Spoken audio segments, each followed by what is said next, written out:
الحمد لله نحمده ونستعينه ونستغفره ونؤمن به ونتوكل عليه ونعوذ بالله من شرور أنفسنا ومن سيئات أعمالنا من يهده الله فلا مضل له ومن يضلل فلا هادي له وأشهد أن لا إله إلا الله وحده لا شريك له وأشهد أن محمدا عبده ورسوله أما بعد فإن خير الحديث كتاب الله وخير الهدي هدي محمد صلى الله عليه وسلم وشر الأمور محدثاتها وكل محدثة بدعة وكل بدعة ضلالة وكل ضلالة في النار أما بعد فأعوذ بالله من الشيطان الرجيم يا أيها الذين آمنوا أطيعوا الله وأطيعوا الرسول وأولي الأمر منكم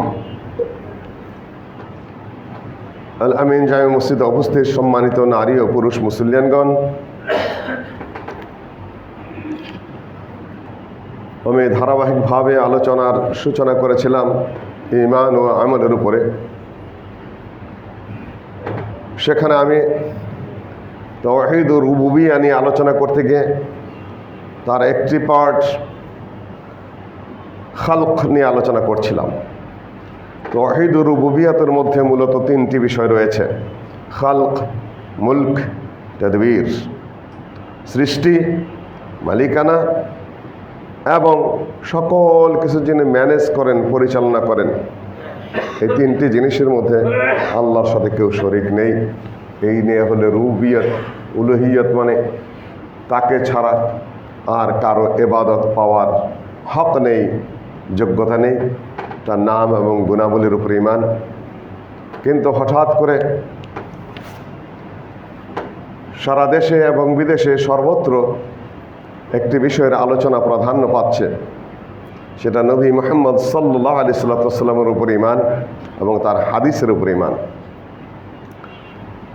কাজেই সময়ের প্রেক্ষাপটে আল্লাহর উপরে ঈমানের বিষয়টার তিনটি পার্টের একটি সাবচ্যাপ্টারের কিছু আলোচনা করে আপাতত স্থগিত রেখে আজকে অন্য আরেকটি বিষয়ের আলোচনা অবতারণা করতে চাই। ওগুলা ইনশাআল্লাহ পরে হবে।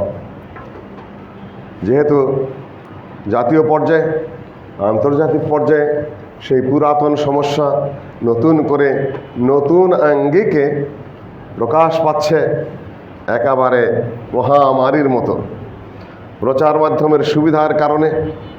আর সবাই মহান নেতা, সবাই মহাপণ্ডিত, সবাই মহান বক্তা, সবারই 2-4-5 জন 10-20 জন ভক্ত আছে।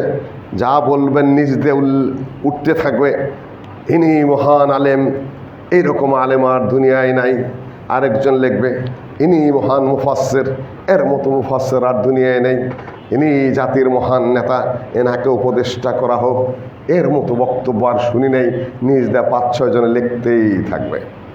মানুষ বিভ্রান্ত। এখন কি করবেন? আমি সবসময় বলি, আপনার এত সময় কোথায় এই সকল ফালতু জিনিস দেখার? ওগুলা না দেখে কিছু কোরআন কারীম তেলাওয়াত করুন, কিছু তো সওয়াব হবে। সুবহানাল্লাহ পড়ুন, আলহামদুলিল্লাহ পড়ুন, লা ইলাহা ইল্লাল্লাহ পড়ুন, কিছু সওয়াব তো হবে। ওই সারাদিন মোবাইলের মধ্যে কোন ঘোড়ার ডিম ভের ভের পেঁচাল কি পারছে, ওগুলা দেখার আপনার কোনো দরকার আছে না, সময় আছে না, কোনো লাভ আছে না, কোনো সওয়াব আছে, শুধুমাত্র বিভ্রান্ত হওয়া ছাড়া। সম্মানিত মুসলিয়ানগণ, আমি শুনেছি আমেরিকার মানুষের এত টেকনোলজি উন্নত, ওই ঘোড়ার ডিমেরা বারবার দেখে না। ওদের কাছে এই প্রেসিডেন্ট নির্বাচন হচ্ছে, যারা নির্বাচন করছে তারাই। সামান্য কিছু আনন্দের ছবি এদিক ওদিক দেখা যাচ্ছে, কিন্তু পথে ঘাটে এত পাগলামি, এত মিছিল, এত গাড়ি, ওগুলা করার তাদের অভ্যাসও নেই, সময়ও নাই। যত পাগলামি তৃতীয় বিশ্বের, যত ক্ষমতার দাপট, এক দলের ছবি নেমে গেছে, আরেক দলের ছবি উঠতেছে। এক দলের গাড়ি বন্ধ হয়েছে, আরেক দলের গাড়ি মাঠে মাঠে নামতেছে। এর আসার সময় দেখলো রাস্তার মাঝখানে দাঁড়িয়ে ব্যাকাগ্রা দাঁড়ায় আছে। দিলাম একটা থাপড়ে, গাড়ির চাপা। আরেকজন কয়, এই হুজুর হুজুর হুজুর, অমুক দলের গাড়ি যাইতেছে, কিন্তু কিছু কহেন না। যে লাউ সেই কদু হওয়া উচিত হবে না। কখনোই না। মানুষের চরিত্রের উন্নতি হয় না, আদব আখলাকের উন্নতি হয় না, আচরণের উন্নতি হয় না, ব্যবহারের উন্নতি হয় না। সেই পুরাতন বোতলের মধ্যে সেই নতুন নতুন মদের আমদানি, তাহলে কি হবে কি এদেশে? কাজে দীর্ঘদিনে জাহিলিয়াত যে চলছে তো চলছেই। মানুষের ভিতর থেকে যদি সেই জাহিলিয়াত দূরীভূত না হয়, সততার পক্ষে যদি মানুষের মন প্রস্তুত না হয়, তাহলে আমরা কোন গতিতে যাব? আমি কারো পক্ষে বিপক্ষে বলছি না, আমি বলছি ভালো হও, আমি বলছি উন্নত হতে চেষ্টা করো, আদব আখলাক গ্রো করো, যুবকদের চরিত্রকে উন্নত করার চেষ্টা করো। এগুলা কোন আচরণ? এগুলা কোন ব্যবহার? সম্মানিত মুসলিয়ানগণ, বর্তমানে বিশাল সমস্যা হয়ে দেখা দিয়েছে, প্রচারণা পাচ্ছে, সেটি হলো হাদিস অস্বীকার করা। নবী সাল্লাল্লাহু আলাইহি সাল্লামের উপরে ঈমানের বিষয়টা সাথে এটি জড়িত। আমি আল্লাহ নিয়ে আলোচনা পরবর্তী করব, যেটা আমি আপনাদের সামনে শুরু করেছিলাম। ইতিমধ্যেই একটি জাতীয় পর্যায়ের বিশাল সেমিনার বা কনফারেন্স দুদিন ব্যাপী হয়ে গেল। ডক্টর মঞ্জুর এলহি সাহেব তার কুল্লিয়াতুল কোরআন এবং ড্যাফোডিল বিশ্ববিদ্যালয়ের সমন্বয়ে হাদিস বিরোধীদের ব্যাপারে আলোচনা প্রাণবন্ত হয়েছিল সেটা, এবং দেশের বড় বড় শিক্ষাবিদরা, কিছু ভাইস চ্যান্সেলর সাহেবরা, প্রফেসর সাহেবরা, বিদেশে কিছু রাষ্ট্রদূত সাহেবরা উপস্থিত হয়েছিলেন।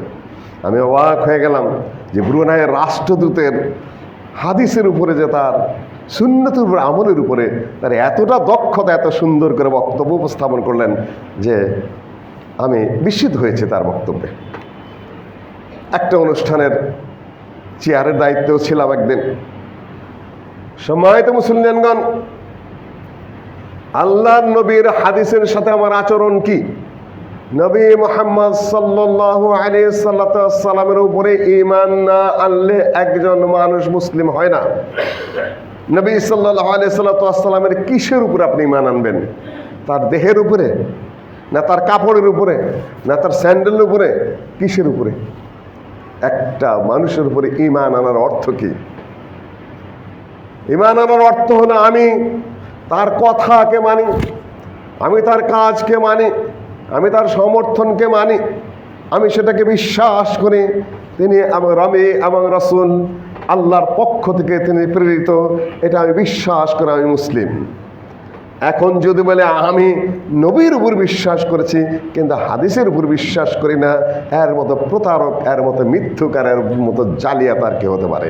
বেশি বুদ্ধির প্রয়োজন নাই, সামান্য বুদ্ধি খাটালে বোঝা যাবে। তুমি কি রসিকতা করো? তুমি কি মানুষকে বেওকুফ পেয়েছ? তুমি আহাম্মক মনে করেছ? তুমি নিজেকে অনেক বুদ্ধিমান মনে করো, অনেক জ্ঞানী মনে করো, নিজেকে অনেক খুবই একেবারে চূড়ান্ত পর্যায়ের মহাশিক্ষিত মনে করো, কিন্তু তুমি কোন জায়গায় প্রতারণা চালাচ্ছ, কোন জায়গায় মানুষকে বোকা বানানোর চেষ্টা করছো, কোন জায়গায় আহাম্মক সাজার চেষ্টা করছো, ওটা পৃথিবীর কেউ বোঝে না। নবী তো মানেই ঠিকই, কিন্তু আমার হাদিস নিয়ে সন্দেহ আছে। আউযু বিল্লাহি মিনাশ শাইতানির রাজিম। নতুন নতুন বলেছি, এখানে কয়েকটি ভাগ আছে। তাদের মধ্যে একদল আছে সোজা হাদিসকেই অস্বীকার করে, হাদিস নাই। হাদিস আবার কি? কোরআন তো কোরআনই, কোরআন দিয়ে সব চলবে, হাদিস নাই।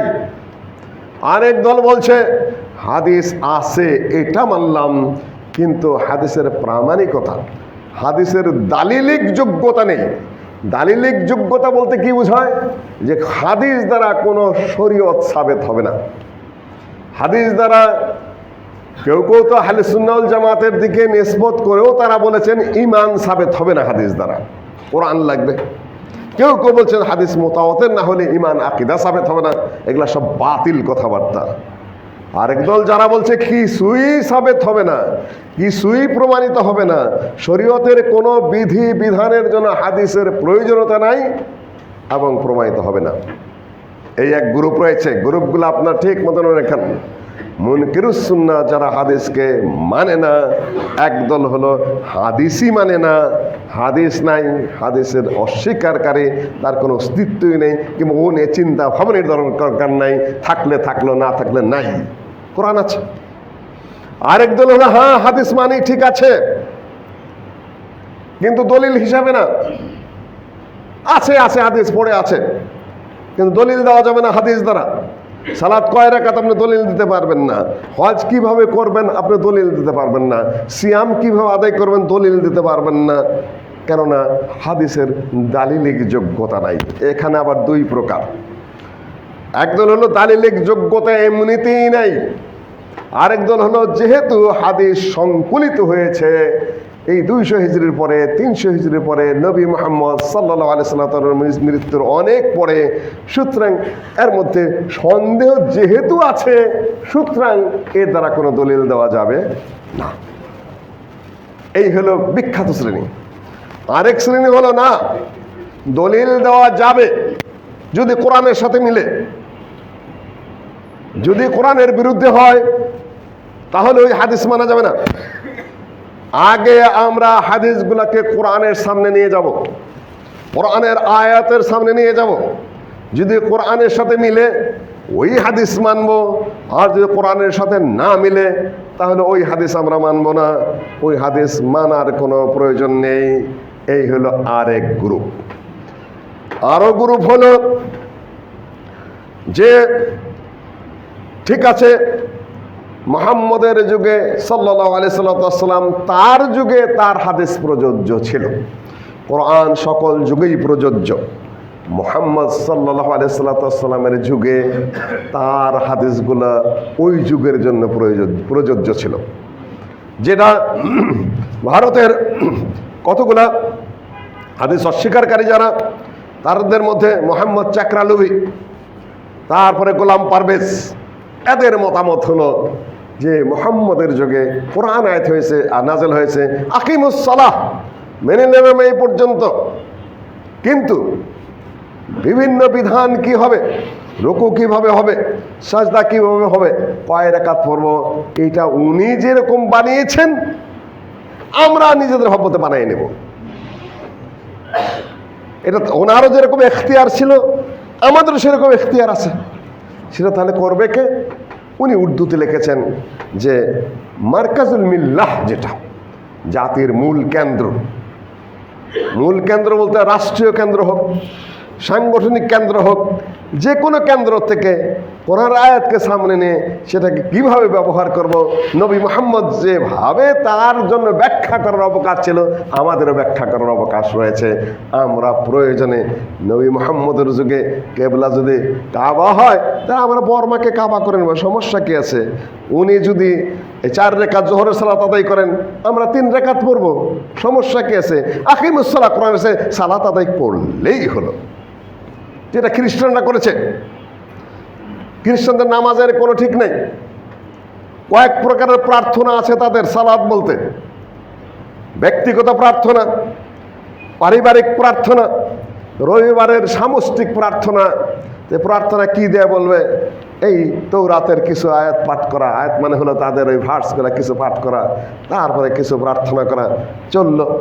রবিবারে গির্জায় গিয়ে পাদ্রী যে হয় পড়ে দিল, পড়ে আসলো, কোনো দিক নাই, কোনো কিছু নেই, করে চললো। সিয়াম বলতে কি বোঝায় খ্রিস্টানদের ওরা নিজেরাও ঠিক মতো জানে না। দুপুরের পরের থেকেও শুরু করতে পারে, সকালেও শুরু করতে পারে, যখন খুশি ভাঙতে পারে, তবে চর্বিযুক্ত খানা খাওয়া যাবে না, একটা নিষেধাজ্ঞা আছে। কতগুলা নিজেরাই বানিয়ে নিয়েছে, তালাকের বিধান নিজেরা বানিয়ে নিয়েছে, বিয়ের বিধান নিজেরা বানিয়ে নিয়েছে, সুর হালাল নিজেরা করে নিয়েছে। খ্রিস্টানদের যেহেতু মূলত কোনো কিতাব সহি শুদ্ধভাবে নেই, এখন তারা কি করবে?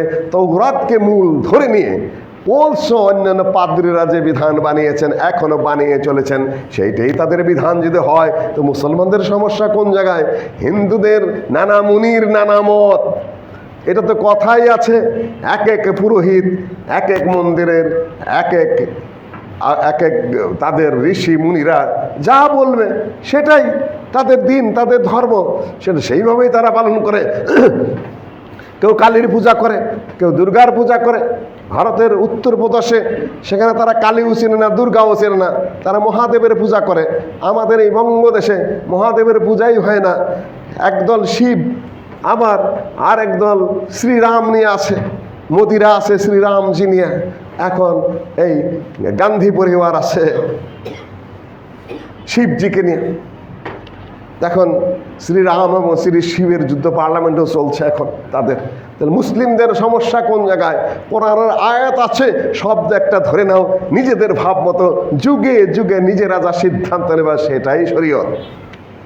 এই হলো ভারতের মোহাম্মদ চাকরালোহি এবং গোলাম পারভেজদের কথা। গোলাম মোহাম্মদ কাদিয়ানি বলে দিল, হাদিস নেই মাদারি কা পেটারা হে। মাদারি কা পাটারা হলো, মাদারি হলো যারা ওই যে বাইদানির বাক্স, ওখান থেকে সে যা যা হাড্ডি বাই করে, এটা বাই করে, গুটি মুটি বাইর করে, তারপরে সার্কেস দেখায়, যা কিছু মানে টাকা হয়ে যায়, গুটি চলে, ইত্যাদি ইত্যাদি নানান কিছু। হাদিস তো এরকম কিছু সংখ্যক হুজুরের পাটারা, মানে সেই বাক্স থেকে যা বলে ওইটাই হাদিস। হাদিস বলতে আবার কি, এ তো মানুষের বানাওটি সব কিছু মোহাম্মদ সাল্লাল্লাহু আলাইহি ওয়াসাল্লামের নামে। আর তার নামে যদি চলে তাহলে আমার নামে চলবে না কেন? চলুক। কতগুলা ভাগ রয়েছে আপনাদের সামনে, গ্রস কথা এখানে তো বহুত হয়েছে এবং আলোচনাও হয়েছে। আমি আপনাদের সামনে দুই একটি এই ভূমিকা তুলে ধরলাম মাত্র, এর আলোকে চ্যাপ্টার বাই চ্যাপ্টার আমি কিছু কথা বলার চেষ্টা করব ইনশাআল্লাহুল আজিজ। 1 নম্বর কথা, আপনারা বলছেন আল্লাহর কালাম মানবেন, আল্লাহর কিতাব মানবেন, হাদিস মানবেন না। আল্লাহর কালামই বলেছে হাদিস মানার জন্য, এটা কি করবেন এখন? আল্লাহর কিতাবই যে হাদিস মানতে বলছে, এই আয়াত বাদ দিবেন আপনি? ইয়া আইয়ুহাল্লাযীনা আমানু আতিউল্লাহ ওয়া আতিউর রাসূল, আল্লাহর ইতাআত করো এবং রাসূলের ইতাআত করো। ওয়া মান ইউতি'আর রাসূল ফাকাদ আতা আল্লাহ, যে ব্যক্তি আল্লাহর নবীর আনুগত্য করলো সে আল্লাহর আনুগত্য করলো, যে ব্যক্তি আল্লাহর নবীর আনুগত্য করলো না সে আল্লাহর আনুগত্য করলো না। ইয়া আইয়ুহাল্লাযীনা আমানুত্তাকুল্লাহ ওয়া কুলু কাওলান সাদীদা ইউসলিহ লাকুম আ'মালাকুম ওয়া ইয়াগফির লাকুম যুনুবাকুম ওয়া মান ইউতি'আল্লাহ ওয়া রাসূলহু ফাকাদ ফাযা ফাওজান আযীমা, যে ব্যক্তি আল্লাহকে মানলো, তার রাসূলকে মানলো, সে ব্যক্তি কৃতকার্য হলো, বড় ধরনের কৃতকার্য করলো। আল্লাহর নবীকে মানার নির্দেশ কোরআনে রয়েছে। আপনি এই সকল আয়াত কি করবেন? আপনি রাসূলকে মানার যে নির্দেশ কোরআনের মধ্যে রয়েছে সেগুলো আপনি কি করবেন? কোরআনে কয়েকভাবে এসেছে, সাধারণভাবে মানার কথা রয়েছে, না মানলে কুফরির কথা রয়েছে, না মানলে মুনাফিকের কথা রয়েছে। যে ব্যক্তি কোরআন মানার দাবি করে আল্লাহর নবীকে মানে না, কোরআনের আয়াত অনুযায়ী সে কাফের, কোরআনের আয়াত অনুযায়ী সে মুনাফিক। ফালা ওয়া রাব্বুকা লা ইউমিনুন হাত্তা ইউহাক্কিমুকা ফীমা শাজারা বাইনহুম সুম্মা লা ইয়াজিদু ফি আনফুসিহিম হাজাতান মিম্মা কাদাইত ওয়া ইউসাল্লিমু তাসলিমা। ফালা ওয়া রাব্বিকা লা ইউমিনুন, না কখনো নয়, তোমার রবের কসম, অর্থাৎ আল্লাহর নিজের কসম। লা ইউমিনুন, তারা মুমিন নয়। লা ইউমিনুন, তারা মুমিন নয়। ফালা ওয়া রাব্বিকা, লা কসম দিয়ে বলছেন আল্লাহ, লা ইউমিনুন হাত্তা ইউহাক্কিমুকা ফীমা শাজারা বাইনাহুম, যতক্ষণ পর্যন্ত তারা যে বিতর্ক করছে, যেটা নিয়ে তারা ঝগড়া করে, যেটা নিয়ে তারা বচসায় লিপ্ত হয়েছে, যতক্ষণ পর্যন্ত না তোমাকে বিচারক নিয়োগ না করবে।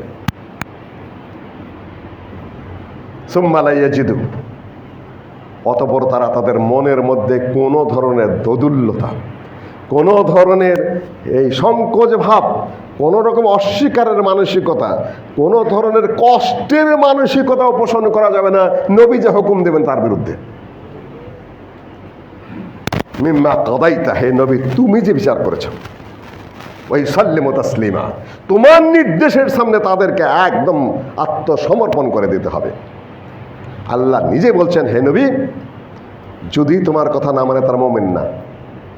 আর তুমি করবে খালি কোরআন মানবা, নবী মানবে না, তুমি আল্লাহর কালাম অনুযায়ী মুমিন না, তুমি কাফের। না ফতোয়া যা সেটা পরে আসবে। আল্লাহ নিজেই কাফের ঘোষণা দিচ্ছে, গায়ের মুমিন তুমি, তুমি মুমিন না। ফালা ওয়া রাব্বিকা, কসম করে বলছে, লা ইউমিনুন হাত্তা ইউহাক্কিমুকা ফীমা শাজারা বাইনাহুম, খালি বিচারক মানলেই হবে না, মনের মধ্যে কোনো ধরনের দ্বিধা সংকোচ কষ্টবোধ থাকা যাবে না। ওয়া ইউসাল্লিমু তাসলিমা, এবং সেটাকে বিনা বাক্যে মেনে নিতে হবে। গুনাহার কারণে পাপাচারের কারণে অনেক সময় আমরা সেটাকে আমল করতে পারি না, কিন্তু মেনে নেওয়া যে ফরজ এটা আমার বিশ্বাস করতেই হবে। দুইটা জিনিস। কিন্তু আমরা আখেরি যুগের মানুষ, পরিবেশ পাই না, শয়তানের ওয়াসওয়াসা, নফসের নানান কিছুতে অনেক সময় আমলের ত্রুটি আছে, কিন্তু মেনে নিতেই হবে। তোমরা মানতে চাচ্ছ না, মেনে নিতে পারছো না, ঈমান আনতে পারছো না। কাহিনী দুই প্রকার, কয়েক প্রকার রয়েছে। এক প্রকার হলো ড্রেন দিয়ে পানি নিচ্ছে, দুই ব্যক্তির মধ্যে একটু দ্বন্দ্ব হলো। আল্লাহর নবী বলে দিলেন যে তুমি প্রথম পানি পাবে। বলে যে পানির সমস্যা আল্লাহ নবী করেন? গ্রামে তো বড় আবাদ হয়, ড্রেন দিয়ে পানি যায়, আগের ক্ষেত যার সেই তো আগে পানি দেবে। এই নিয়ে দুইজনের মধ্যে দ্বন্দ্ব হলো। আল্লাহর নবী একজনের পক্ষে রায় দিয়ে দিলেন যে তোমার ক্ষেত যেহেতু আগে, তুমি আগে পানি নাও, তারপরে পানি ছেড়ে দাও। প্রতিপক্ষ মানতে চায় না, একটু কটাক্ষ করে বসলো আল্লাহর নবীকে।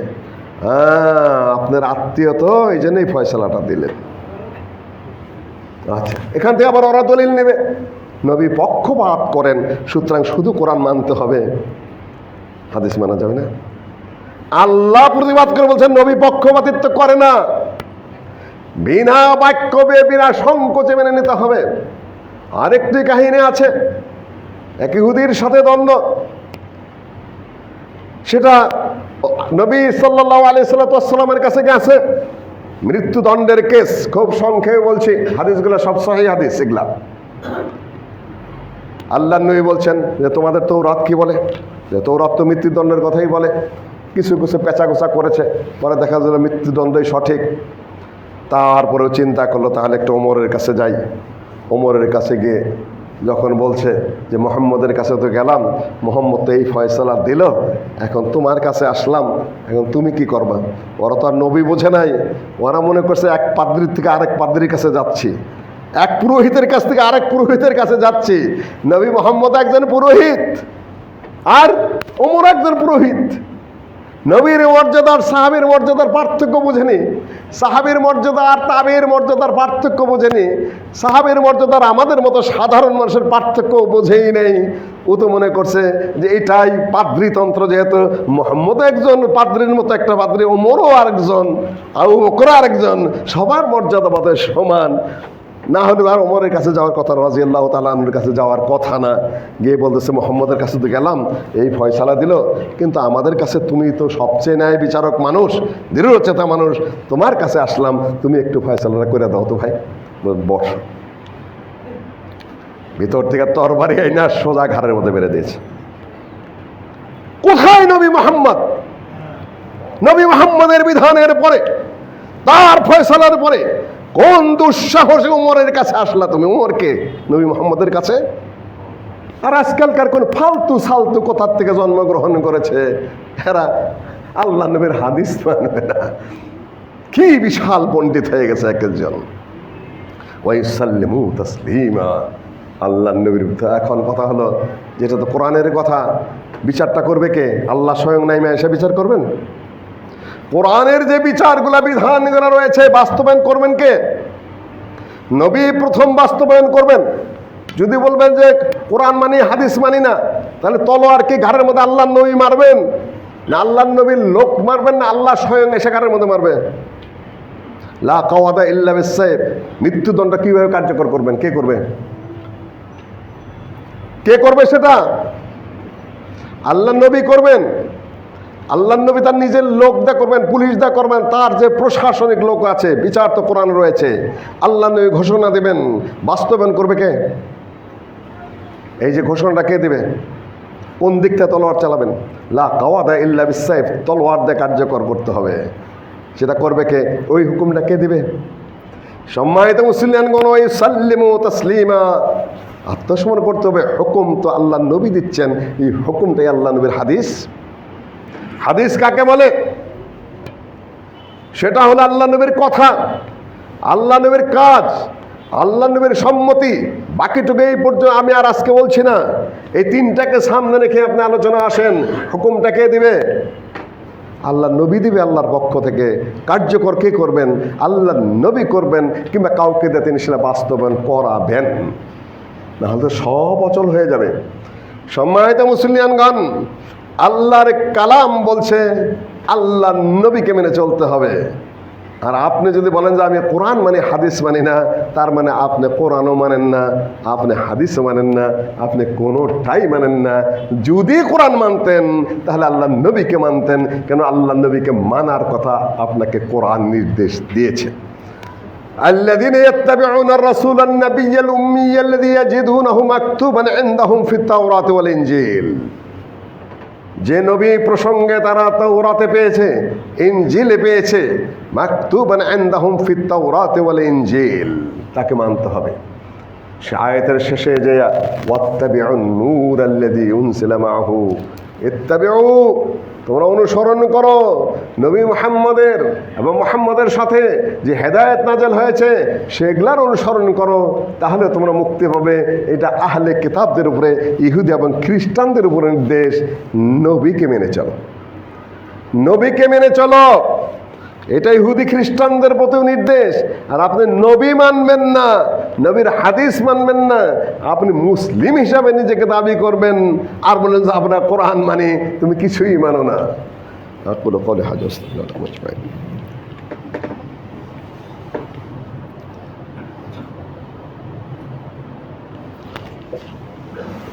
আল্লাহর কালাম অনুযায়ী যারা হাদিস না মানে তারা মুনাফিক, ওই আয়াত দ্বারা কাফের, লা ইউমিনুন, তারা মুমিন না। যখন তাদেরকে ডাকা হয়, হে নবী ওয়াইদা, যখন তাদেরকে ডাকা হয় ইলা মা আনজালাল্লাহু ইলা রাসূল, আল্লাহ যা অবতীর্ণ করেছে এবং রসুলের দিকে, আল্লাহ যা অবতীর্ণ করেছেন সেটা কি? কিতাব। ওয়াইলার রাসূল, রাসূলের দিকে, রাসূলের দিকে সেটা কি? রসুলের কথা, রসুলের কাজ, রাসূলের সম্মতি। ইয়াসুদ রাআইতাল্লাযীনা রাআইতাল মুনাফিকিনা ইয়াসুদ্দুনা আনকা সুদুদা, মুনাফিকিনদেরকে দেখবে যে ওই রাসূলের পথ থেকে দূরে সরিয়ে দেয় মানুষকে। আল্লাহর কালাম অনুযায়ী মুনাফিক। যারা বলে হাদিস মানি না, কোরআন মানি, আল্লাহর কালাম অনুযায়ী তারা মুনাফিক। রাআইতাল মুনাফিকিনা ইয়াসুদ্দুনা আনকা সুদুদা, হে নবী মুহাম্মদ, তোমার থেকে মানুষকে দূরে সরিয়ে রাখে। তোমার থেকে মানে কি? হাদিস থেকে। আল্লাহ রসুলের হাদিস থেকে যারা মানুষকে দূরে সরিয়ে রাখে কোরআন অনুযায়ী, তারা মুনাফিক। আগের আয়াতে বলেছি তারা কোরআন অনুযায়ী কাফের, তারপরে বলেছি যে কোরআন অনুযায়ী তারা মুনাফিক। পথ প্রস্তুত রয়েছে। আজকে আমি ব্যাপক আলোচনায় যাচ্ছি না, শুধুমাত্র আমি আপনাদের সামনে প্রাথমিক বক্তব্য পেশ করছি। এই হলো একদিক। দ্বিতীয় দিক, যে কোরআনের সাথে যদি মিলে তাহলে মানব, না হলে মানব না। আমি কিন্তু আগেই উল্লেখ করেছি আপনার সামনে, একদম হাদিস অস্বীকারী। আরেক দল হলো যে কোরআন যে দলিল, এটা মানি না। 3 নম্বর হলো হ্যাঁ মানি, যদি কোরআনের সাথে দ্বন্দ্ব না থাকে। হাদিস দিয়া যে হাদিসের দলিলটা আমি আজকে বলবো না, আমি শুধু আজকে কোরআনের উপরেই থাকবো, যে কোরআন কি বলছে হাদিস অস্বীকারীদের বিরুদ্ধে, হাদিস মানার ব্যাপারে। সম্মানিত মুসলিমগণ, ওরা বলছে যে কোরআন যদি হাদিসের অনুকূলে হয় মানব, হাদিস যদি কোরআনের অনুকূলে হয় তাহলে ওই হাদিস মানব, না হলে মানব না। প্রতিকূলতা কোন জায়গায়? আসলেই কি কোরআন এবং হাদিসের মধ্যে কোনো দ্বন্দ্ব আছে? আল্লাহর কালাম এবং রাসূলের হাদিসের মধ্যে আসলেই কোনো দ্বন্দ্ব আছে কিনা? কোনো প্রকারের দ্বন্দ্ব নেই। আল্লাহ এমন একজন রাসূল পাঠাইলেন যিনি তার সাথে বিরোধ করবেন, আর আল্লাহ যে রসুলকে পাঠাইলেন সে রসুল শুধু আল্লাহর বিরুদ্ধে কথা বলবেন। এটা কোন পাগলে বলবে? আর সেই রাসূলকে আল্লাহ জীবিত রাখবেন। আল্লাহ বলে দিয়েছেন, আল্লাহ তাকাওয়ালা আলাইনা বা'দাল আকাওয়িল লা আখাযনা মিনহু বিল ইয়ামিন সুম্মা লাকাতা'না আনহু লিওয়াতিন। যদি এই নবী আমি যাকে পাঠিয়েছি লাউ তাকাওয়ালা আলাইনা বা'দাল আকাওয়িল, যদি বাড়তি বাহুল্য কথাবার্তা আমার ব্যাপারে বা আমার কালামের বিরুদ্ধে যদি বলে, লাউ তাকাওয়ালা আলাইনা বা'দাল আকাওয়িল, যদি 2-1টাও বলে, বাদ শব্দ আছে, সাম, এ ফিউ, কয়েকটাও যদি বলে, দুই একটাও যদি বলে নবী মুহাম্মদ আল্লাহর যা কালামের আছে, আল্লাহ যা উদ্দেশ্য তার বিরুদ্ধে, লাউ তাকাওয়ালা আলাইনা বা'দা লাকাবিল লাআখাযনা মিনহু বিল ইয়ামিন, আমি তাকে ডান হাতে ধরে ফেলব। অনেকে হাতের তর্জমা নানান কিছু করেছেন, না, অত ভেজাইলা তাফসিরের দরকার নেই, সোজা কথা বলেন, আল্লাহই ভালো জানেন তার ডান হাত আছে। এটা হাদিস দ্বারা প্রমাণিত, এটা কোরআন দ্বারা প্রমাণিত, আমার মেনে নিতে হবে। কিন্তু কিভাবে ধরবেন সেই ভাব আমি বলতে পারবো না। এটি আহলুস সুন্নাহ ওয়াল জামাতের আকীদা। কোরআনের অনুবাদ লিখতে গিয়ে অনেকে এখানে বহু দূরবর্তী কথাবার্তা বলে ফেলেছেন, ওটা সঠিক কথা নয়, শুদ্ধ কথা নয়। সুম্মা লাকাতা'না আনহুল ওয়াতিন, তারপরে আমি তার ধমনীগুলো কেটে দেবো, একেবারে মূল ধমনী যেগুলার উপরে মানুষ বেঁচে থাকে, লাকাতা'না, আমি কেটে দেব। আল্লাহ নবী প্রসঙ্গে আল্লাহর কথা, আর সেই নবী চিরজীবন আল্লাহর বিরুদ্ধে কথা বলতেই থাকবেন, আল্লাহর বিরুদ্ধে কাজ করতেই থাকবেন, আল্লাহর বিরুদ্ধে সম্মতি দিতেই থাকবেন, আর আল্লাহ তাকে পাকড়াও করবেন না। এটা আপনি কি করে বুঝলেন? এটা কোরআন তো বলছে না পাকড়াও আল্লাহ করবেন, আল্লাহ সুযোগই দিবেন না আল্লাহ নবীকে। সে সুযোগই নাই নবী মুহাম্মদের যে আল্লাহর বিরুদ্ধে কোনো কথা বলবেন, কোরআনের বিরুদ্ধে কোনো কথা বলবেন, এই সুযোগই তো আল্লাহ রাখেন নাই। তা আপনি কোথার থেকে আমদানি করলেন যে নবী মুহাম্মদ আল্লাহর বিরুদ্ধে কথা বলতে পারে? এটি স্পষ্ট কুফরি কথা, অযৌক্তিক কথা, ভৌতিক কথা, আহাম্মকের মতো কথা, মদ্যপায়ী মাতালের মতো কথাবার্তা। এগুলো কোনো আকলমান, যার সামান্য কমন সেন্স আছে, এলেম কালাম নাই থাকলো, কিন্তু কমন সেন্স তো এগুলো অ্যালাউ করে না। যে আল্লাহ যাকে স্বয়ং পাঠালো, আল্লাহ মহা ক্ষমতাশালী, তিনি খালি আল্লাহর বিরুদ্ধেই কথা বলবেন, আর আপনাকে দায়িত্ব দেওয়া হলো। কোথার থেকে আপনি দায়িত্ব পেলেন যে হাদিসগুলোকে কোরআনের সাথে মিলিয়ে দেখবেন, মিললে মানবেন, না মিললে মানবে না? আল্লাহ তো ওই ক্ষমতাই দেননি আল্লাহ নবীকে যে আল্লাহর বিরুদ্ধে তিনি কথা বলবেন। আপনি বিরোধ পাইলেন কোথায়? আপনার সক্ষমতা নেই, বোধ শক্তি নেই, আক্কাল নেই। আপনার এলেম সলভ করে নেওয়া হয়েছে, আপনার এলেমের নূর দূরীভূত করে দেওয়া হয়েছে। কাজে আপনি খালি বিরোধ আর বিরোধ দেখতে পাচ্ছেন। বিরোধ মূলত কোরআন এবং হাদিসের মধ্যে কিছুই নেই। বিরোধ হলো আপনার মাথায়, আপনার ব্রেনে, আপনার চিন্তায়, আপনার চেতনায়, আপনার মনে, আপনার মানসিকতায় আপনি আমদানি করেছেন যে বিরোধ রয়েছে। আপনি কে বলেছে বিরোধ রয়েছে? কোরআন এবং হাদিসের মধ্যে আপনি বোঝেন নেই, তাই সম্মানিত মুসলিয়ানগণ, ধীর স্থিরভাবে আপনারা বোঝার চেষ্টা করুন। কতগুলো বিষয় আমি চ্যাপ্টার বাই চ্যাপ্টার কিছু আলোচনা করবার পরে, বহু কথা এখানেও হয়। হঠাৎ করে দুই একজন জ্ঞানী গুণী বলতে কিছু ডিগ্রিধারী, ভালো ইংরেজি জানেন, উচ্চশিক্ষিত লোকজন এসে ঠাস ঠাস করে কথা বলার চেষ্টা করেন। আমি আপনাদের জ্ঞান নিয়ে আমি প্রশ্ন তুলছি না, উচ্চ পজিশন নিয়ে আমি প্রশ্ন তুলছি না। আপনাদের ব্রেন আছে, কিন্তু ব্রেনটা যদি আল্লাহ নবীকে খাটো করার ব্রেন হয়, আপনি আবার নিজেকে পুনর্মূল্যায়ন করুন। নবীকে ছোট করছেন আপনার অহংকারের কারণে, আপনার একটা চেয়ারের কারণে, আপনি দুই পাতা ইংরেজি বোঝেন এই কারণে, আপনি কিছু ফটফট ভটভট করা শিখে এসেছেন এই কারণে। আমি মুসলিমদের কিছুই জানি, আমার কোনো জ্ঞান নেই, আমার সঙ্গী সাথে বুদ্ধি নাও থাকতে পারে, কিন্তু আপনি কার মাথায় আক্রমণ করে ফটফট করছেন? আপনি কি বোঝাতে চাচ্ছেন? নবী মুহাম্মদের হাদিস নিয়ে কথা বলেন আপনি। মুসলিমদের 14 গোষ্ঠী উদ্ধার করেন সাধারণ মানুষ আপনার, সেটা আপনার জ্ঞান থাকে, বুদ্ধি থাকে, যুক্তি থাকে, আপনি তাকে 100 বার পরাজিত করেন, কিছু যায় না আসে না। কিন্তু আবার নবীর ব্যাপারে কথা বলবেন খুব যুক্তি দিয়ে, মসজিদে ঢুকে। অপদার্থ বেউকুফ কোথাকার! কি দিয়ে আপনি অহংকার করেন? আপনি কি বলেন কেউ বুঝে না ওগুলা? আমি বলবো শান্ত হন, ক্ষান্ত হন। কার বিরুদ্ধে কথা বলা যায়, কোন স্টাইলে বলা যায়, কি বলছেন আপনি? আপনি আবার নিজেকে পুনর্বিবেচনা করুন। কোন জায়গায় আপনি আপনার কুঠার মারছেন, কোন জায়গায় আপনি হাতুড়ি পিটাচ্ছেন, বুঝে কথা বলুন। আপনি হাদিস নিয়ে কথা বলছেন মানে কি? এটা আমাকে পরাজিত করছেন, না নবীর মাথায় কুড়াল মারার চেষ্টা করছেন? আপনি খুব মারাত্মক বিপদের মধ্যে নিজেকে নিক্ষেপ করেছেন, ভয়ঙ্কর অবস্থানে নিয়ে গেছেন।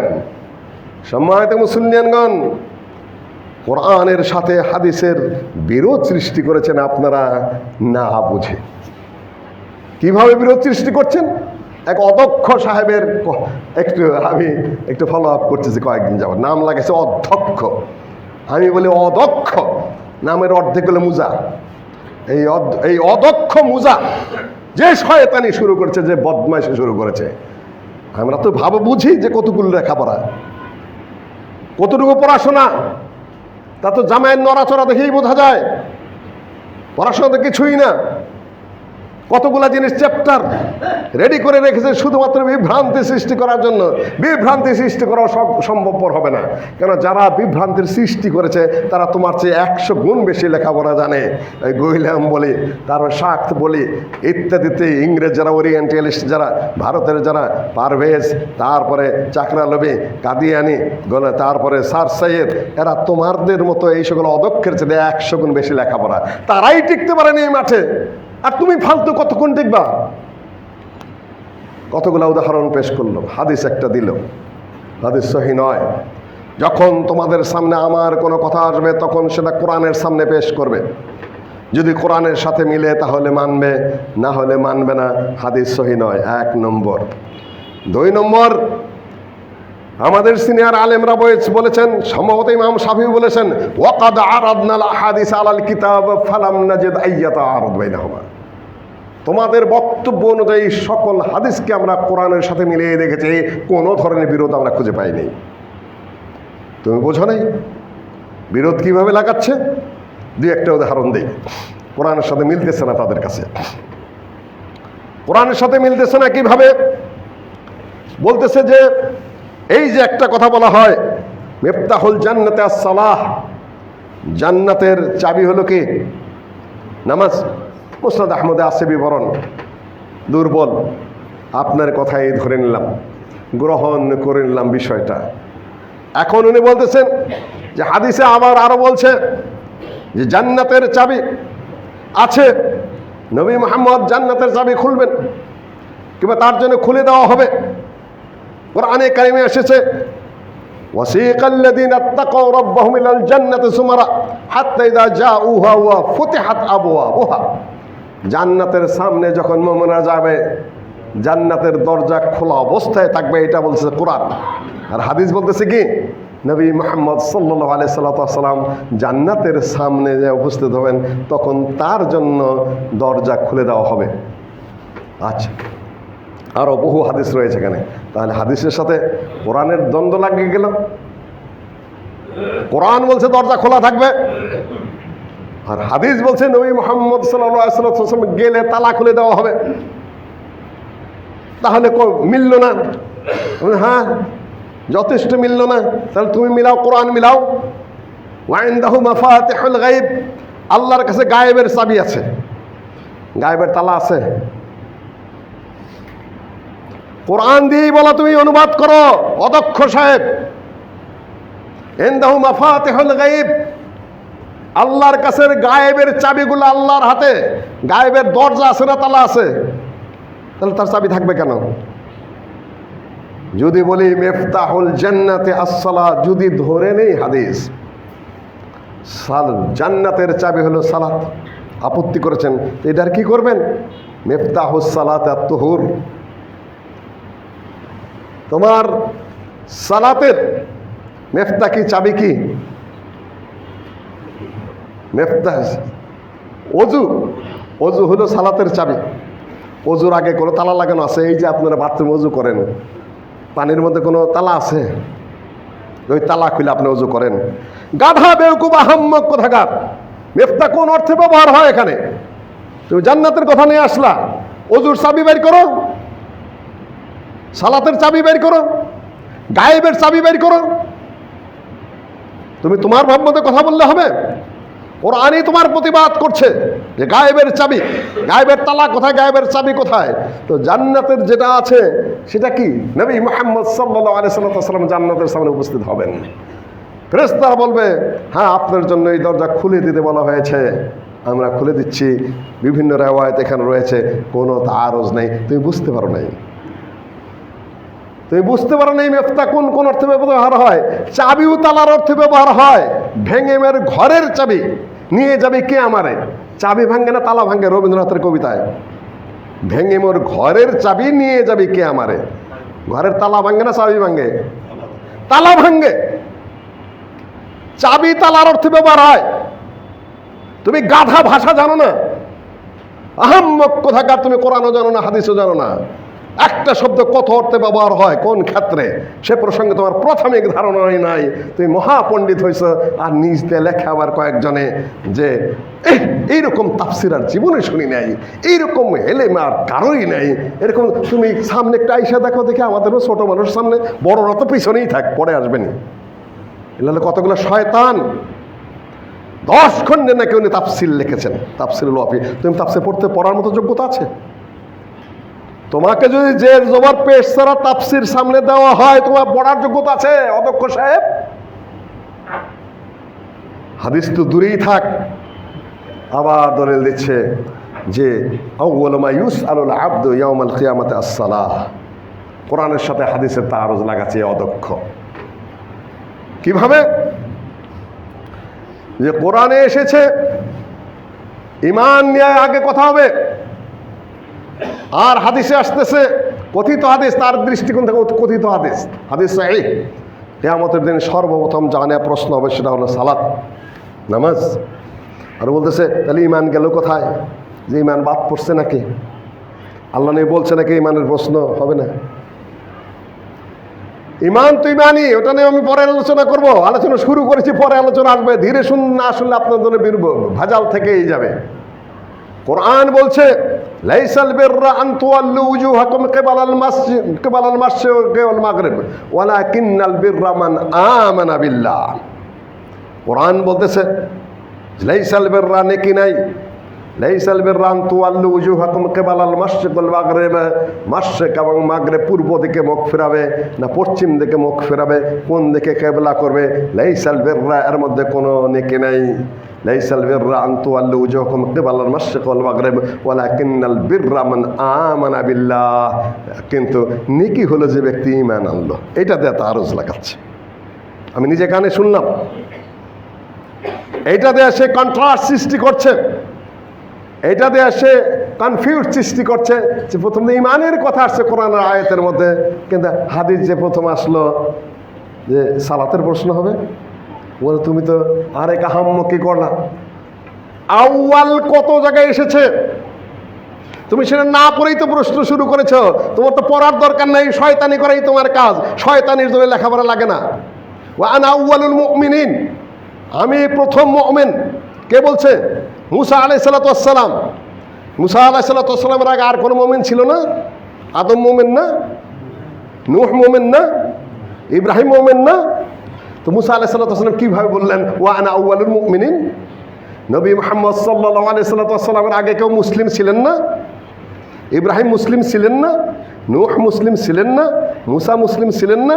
তাহলে কি করে আল্লাহর নবীকে বলতে বলা হলো এবং তিনি বললেন ওয়া আনা আউয়ালুল মুসলিমিন, আমি আউয়াল মুসলিম, প্রথম মুসলিম। আর তো আউয়ালু মা ইউসাল আবদু ইয়াউমাল কিয়ামাতি আস-সালাহ, প্রথম প্রশ্ন হবে সালাতের ব্যাপারে। তুমি বোঝোই নেই আউয়াল অর্থ কি। কোরআন আগে পড়ে নাও ঠিক মতো। তুমি তো কোরআনের দাবি করো, কোরআন পড়েছো তুমি ঠিক মতে। আউয়ালুল মুসলিমিন, আউয়ালুল মুমিনিন, আউয়ালুল আবিদিন, আমি প্রথম ইবাদত করি, আমি প্রথম মুসলিম, আমি প্রথম মুমিন। কিন্তু তার আগে নবীরা কে মুসলিম না, মুমিন না, আবিদ না? তুমি আউয়াল বলতে কি বুঝেছো? আউয়ালু মা খালাকাল্লাহুল কালাম, সর্বপ্রথম আল্লাহ কি সৃষ্টি করেছেন? হাদিসে আছে কি? কালাম। কিন্তু আরশ কখন? ওয়া কানা আরশু আলাল মা, ওইটা দিয়ে আবার মিলাইতে হবে কোরআনের যে তার আরশটা পানির উপরেই ছিল, আরশ আগে। তাহলে এ আউয়াল অর্থ কি? কাজেই যত সহজে তুমি পাড়ি দিতে চাচ্ছ অদক্ষ মিয়া, অত সহজ নয়। কাজে আউয়ালু মা ইউসাল আবদু আস-সালাহ দিয়ে তুমি কোরআনের সাথে প্রতিবাদ লাগিয়ে দিচ্ছ। সম্মানিত মুসলিয়ানগণ, দলিল দিচ্ছে এই অদক্ষ। লাইসাল বিররা আন তুওয়াল্লু, এর মধ্যে কোনো নেকি নাই। নেকি নাই এই অর্থে? কি অর্থ? এটা তর্জমা কি?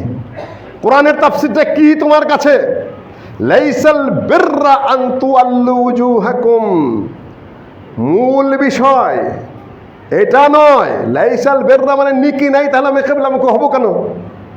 কেবলামুখী হলে নেকি হবে না, সওয়াব হবে না, সালাতের কল হবে না? কিন্তু কোরআন যে বলছে লাইসাল বেররা, এখানে নেকি নাই, তাহলে আপনি কেবলামুখী হবেন কেন? অর্থাৎ একমাত্র নেকি এখানে নয়, নেকির আরও কাজ আছে। আপনি তো ঠিক মতো বুঝে কথা বলতে হবে। প্ল্যানই নিয়েছেন, পরিকল্পনাই করেছেন শয়তানি করার কাজে। আপনি যখন যেটা বলবেন হ্যাজার্ডলি একটার সাথে একটা লাগাই দেবেন, তারপরে বলবেন এই যে কোরআনের সাথে বিরোধ। আরে কোরআনের সাথে যদি হাদিসের বিরোধ লাগাও, কোরআনের সাথে কোরআনের বিরোধ তুমি নিতে পারবে না। তুমি কোরআনও জানো না, তুমি হাদিসও জানো না। বলে ঠিক মতো বুঝে নাও। এই জন্য এই সকল ফালতু লোকের পেছনে ঘুরবেন না।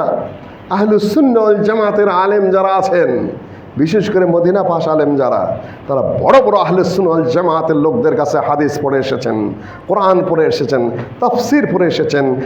সাহাবীগণের যে আকীদা, সেগুলা তারা আত্মস্থ করে এসেছেন। স্বল্প কথা বলুন না কেন, কিন্তু সেটা সহিহ, এটা শখ, এটা শুদ্ধ। এত ফালতু দুনিয়ার পেশাল পাড়ার তো দরকার নাই, অত কথা শোনারও দরকার নেই আপনার। সাহাবীরা তো প্রশ্ন করেছেন নাকি যে এটার অর্থ কি, ওইটা কি, সেটা কি? আল্লাহ নবী বলেছেন, তারা আমল করেছেন, বাস সোজা কথা, সহজ পথ।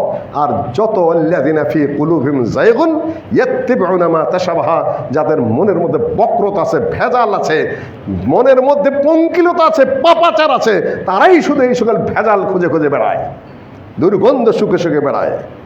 তবে হ্যাঁ, জানতে হবে আপনাকে, সঠিক পথে জানেন, কিন্তু আপনি তো আগেই ভুল পথে পা দিয়ে রেখেছেন, ভুলের দিকে ধাবিত করছেন। লাইসাল বিররা আন তুওয়াল্লু ওয়াজহাকুম, একমাত্র নেকির কাজ এই নয় যে আপনি পূর্ব দিকে যাবেন না পশ্চিম দিকে যাবেন। আয়াত নাযিল হয়েছে কাদের উপরে? আহলুল কিতাবের উপরে না মুসলিমদের উপরে? কাহিনীটা হলো দুদলের উপরেই। বাইতুল মাকদিসের দিকে মুখ করে আল্লাহর নবী 16 মাস, 16.5 মাস সালাত আদায় করেছেন মদিনায়।